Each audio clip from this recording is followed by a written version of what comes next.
Hi, this is Brian Vendig, President and Chief Investment Officer here at MJP Wealth Advisors. It's time for another market update. We're here at the end of June thinking about things over the balance of the year as the second half of the year is just around the corner. We have earnings season come up in July. We have a presidential debate later on this week, which is weighing on minds of some of our investors. So I thought it might be great as an opportunity to give you an update regarding how we're thinking about things over the balance of the year. And in this session, we're just going to focus on three topics: earnings, inflation, and interest rates. So if we start with earnings, we're coming off of Q1 earnings, which actually came in slightly better than expectation. Now, again, friendly reminder from last year, we had a majority of earnings coming from those big mega cap technology stocks: NVIDIA, Amazon, Alphabet, Apple, Microsoft, Tesla, just to name a few. As we moved into this year, we saw a very similar trend play out. We saw that majority of earnings that were reported for publicly traded companies from January through March were also growing, but growing primarily coming from, again, some of those similar names in the mega cap tech space. But one thing we started to see is that the earnings picture is improving for companies outside of technology stocks. And I just want to mention to all of you, that's a good thing because it helps to support these market valuations and also helps to support a little bit of breadth because there's some stocks within the market that we know last year didn't participate. About 72% of stocks in 2023 underperformed the overall market average, which was the highest we've seen in about 25 years. Our view this year, and it has been so far has been starting to show up in the data, is that companies outside of tech are going to have an opportunity to play catch up as their earnings numbers improve. And what we see from analyst estimates over the balance of the year is that we can see, shaded here in the blue bars over the balance of 2024, that we should see profit growth in areas outside of just tech. And I just want to let you all know from a positioning perspective within your portfolios, we do have exposure to that AI innovation trend that you keep hearing about on the news and you read about. But we also have exposure to other areas that have a lower price point or a lower price right now in the public markets that we think have a chance to appreciate. So we definitely don't want to chase all the winners from last year. And I think that's the reason why it still makes sense to stay broadly diversified in this marketplace, because price is king as you think about where earnings are going to go over the balance of the year. So again, in our view, we're expecting an improvement in earnings, and we're also expecting an improvement in performance coming from areas outside of tech. And just to prove that point, we all know that NVIDIA has been the darling of the stock market thus far this year. Year to date through the end of May, NVIDIA alone has contributed to about 30% of the returns of the overall S&P 500. If you back out the returns of NVIDIA, which has been the main contributor to the technology sector outperforming this year, if you exclude NVIDIA from the technology sector, it actually causes the technology sector to be one of the worst performing sectors of the year. We actually see that healthcare and industrial stocks and other value-oriented stocks have actually been performing better than technology ex NVIDIA. So again, that's my point and why we're going to stay broadly diversified over the balance of the year and looking for that earnings growth coming from areas outside of tech. Now, we break that down even further and we take a look at where earnings are going to go over the balance of the year. You can see that on a quarter-over-quarter basis, earnings are expected to grow sequentially. Fourth quarter is supposed to be the highest watermark of earnings, and then so on as we track through the next couple previous earnings cycles. So what we're looking for is in July, we're going to get a renewed set of outlooks from publicly traded companies. And we're going to look to see whether or not these earning numbers can hold, which helps to support our risk-on posture in the portfolios. At the same point in time, we know that companies have been right-sizing their balance sheets, meaning they've been refinancing debt in the past at lower interest rates. Supply chain management has improved and has normalized, so there's less costs in delivering services and goods to customers and consumers. And we also know that wage growth has also moderated. And all those three things are what's helping to support improved profits for companies over the balance of the year. Now, the second thing that we want to talk about is inflation. And we know that we're on the back end side of this ski slope of inflation. But again, why did we have inflation reach about 9% on a headline number in 2022? It's because the government and the Federal Reserve increased the money supply in the United States by 41% in 2020 and 2021. That overstimulated demand while supply was low. It drove prices high, if you remember those days of Econ 101.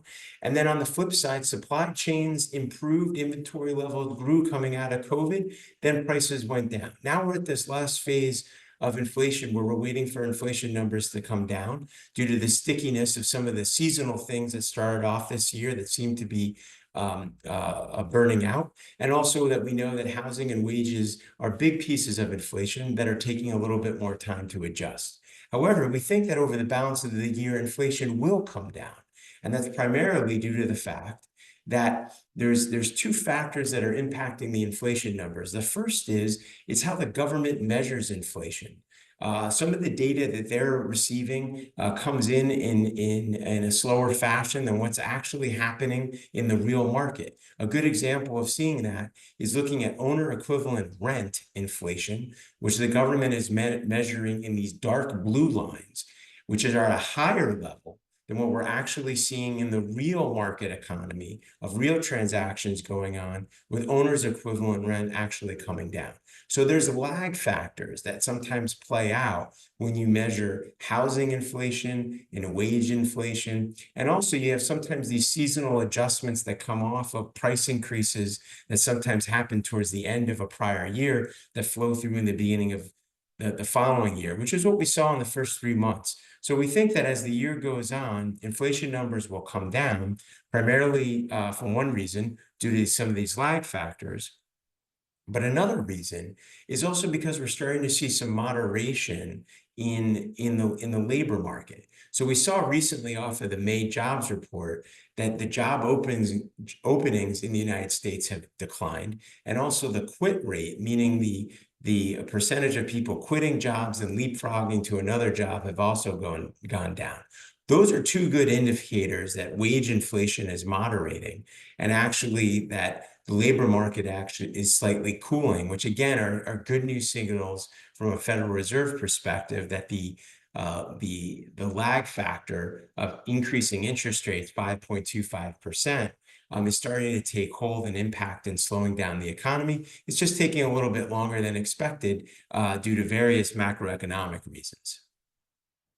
And the one thing, as I mentioned, that also is helping to support that inflation is coming down, as you can see here, is that average hourly earnings growth is also coming down. The other thing that we're also seeing in the economy is that there's also a rise of slower consumer spending. So consumer spending is also slowing. And so that's the second main reason why we think that inflation is going to come down. Because if you think about it, if people are getting paid less now, and you still are getting a moderation in price, and people are and consumers are a little bit more sensitive to price this year as compared to years in the past, then consumer spending should slow, and as a consequence, inflation will come down, which then means interest rates will come down. And so when you look at that on the consumer side of the house, we see that consumers have a lower savings rate. They've burned through, I should say, and spent savings from the past and any COVID related monies. We just saw before they're getting paid less on average, and then we're also seeing debt balances go up. So let's think about that. Someone's not getting paid as much, they work down their savings, and their debt balances are going up. How can you continue to spend money at the same rate as you did before? And the reality is you can't. So 70% of the economy is services led. We get less consumer spending with this flow through impact of how inflation is being measured. We're expecting inflation to come down over the balance of the year. We're going to get an inflation number on Friday, which is expected to be lower in May as compared to April.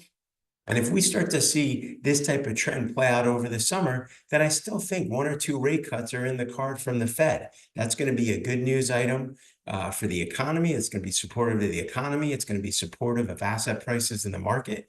And I think also then moving forward, the Fed will be a little bit more definitive in its rate policy, which is also a good news item for investors and business leaders, because you know how to plan for your life and your business when you have a direction of what the cost of borrowing might be in the future. The last point I'll make is that the market has had a good run since the October lows. And a lot of clients ask, is the market time for a pullback? And look, markets pull back on average 5% or more every 3 to 4 months. That's something that's been going on since the early 80s. But I will just say that when you look at things from an academic perspective and focusing on, a 12-month later point of view after the market has had a good run of gains of 25% or more over a 5-month period, the stock markets can still eke out an average return of about 21% of the following 12 months. So this cycle that we're in right now is a cycle that I think still has a potential to continue, assuming earnings are there, inflation comes down, and the Fed gives us some sort of signal in the fall that rate cuts are coming. So with all that being said, I just want to thank you very much again for all the trust and support that you give our team to help to support you and your family on this journey as investors moving forward. And the one thing I'll mention as well, since the presidential election is right around the corner and we have the debate season starting, is that what's going on with the election is just theater. This is not going to impact the financial markets significantly because Congress is divided. There isn't new policies coming out, but I will say that after the election, we definitely have to pay attention to what those future policies will be that will impact us in 25, 26, and 27. But until we get there, we're going to stay focusing on earnings, inflation, and interest rates. We're going to stay broadly diversified between growth versus value stocks in your portfolio. We're going to watch the maturity and the quality of the bonds that you also hold in your portfolio as well. Because I think if all these things play out as we're hoping for here at MJP Wealth, it could be a year where stocks are up, as well as bond prices are up as well. So we'll keep monitoring that in the second half of the year, and we'll continue to keep you informed. So thank you again, and hope you have a great rest of your day. Bye-bye.